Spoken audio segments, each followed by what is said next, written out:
Damba da Masi zango na 7 zai dawo a kan YouTube channel mai suna Dorayi Film da karfe 8:30 wanda kuma za a ringa kallon sa a tashar Arewa 24 da karfe 9 tare da Arewa On Demand.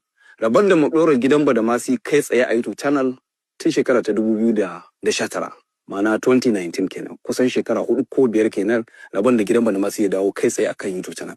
To wannan karan mun amshi korafi kuma mun bi abin da ƴan kallo suke so domin faranta musu rai. Ku tara mu kalla tare da ku domin ganin yadda za ta kai tsakanin Alhaji Badamasi da ƴaƴansa da kuma ya za a biya kuɗin fansa wajen karɓo shi, shin zai yadda a cire kuɗinsa a bayar ko kuma ƴaƴansa za su yadda a cire kuɗinsa a baya.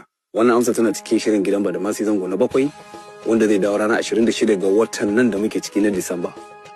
Allah ya ba mu ikon da lafiya. Thank you so much. Alhaji, na ga ka tsorata da yawa. Ka kwantar da hankalinka. Idan iyalinka sun kira kashe su kawo kuɗi.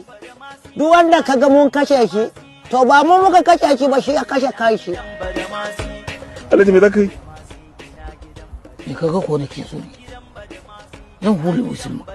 Alhaji anan za ka hule usul. To kake wa'annan mutanen su dawo su kashe mu?